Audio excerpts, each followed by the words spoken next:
We were meeting with Greek social services yesterday, and we were kind of debating that some people are saying there is no trafficking and exploitation of children here, particularly sexual exploitation.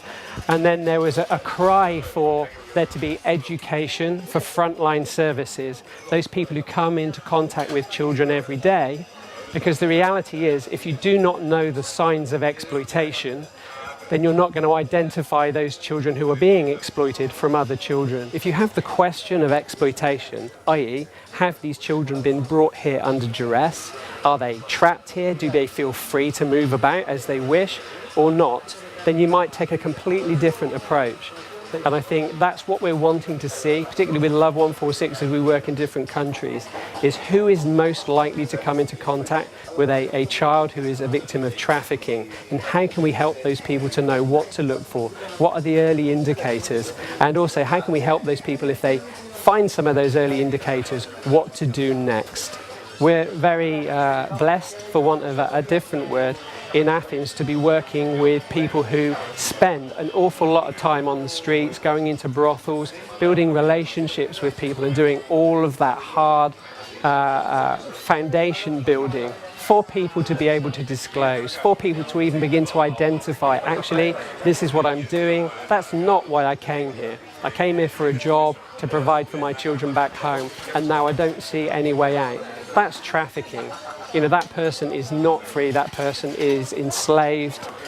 Don't get involved in this unless you believe change is possible, because it will really mess with your noodle and become very depressing indeed. But we do see signs that would give us hope, and hope is absolutely essential. And we're optimistic, we're full of hope. There are great people here doing the very best they can in very difficult circumstances, and it's wonderful to be able to work with people like that. People tend to say, hey, Love 146, hey, this organisation, hey, that organisation, what can I do?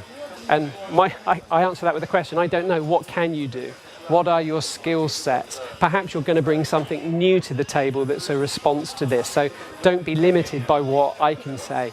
An easy thing is saying, find an organisation that's doing some good stuff already and get behind them in terms of increasing awareness of funding and fueling the work that they're already doing. But don't let that be all that you do. Look for those places of traction where you can make a difference and you can bring skills that you already have into that situation.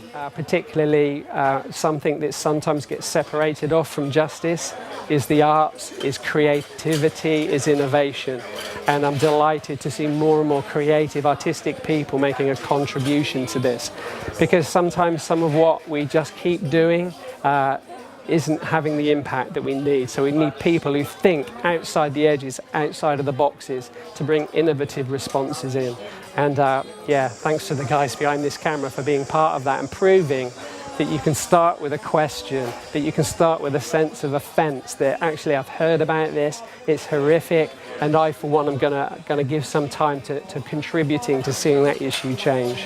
And I hope for the people listening to that, you will have the same line of inquiry that, you know, yeah, this is just one of those things where I'm not putting up with it. I'm going to do something about it. I'm going to stay with it long enough to find out how I can. And I talk to lots of people. If this isn't your issue, find your issue, find your thing. Whatever it is that you can find your mojo for, that says, actually, this is something that switches me on, it's got my attention and it's going to keep my attention. If it is this issue, we really need you. So yeah, stay switched on, keep learning, stay with it long enough till you find that part that's for you to do. It's important.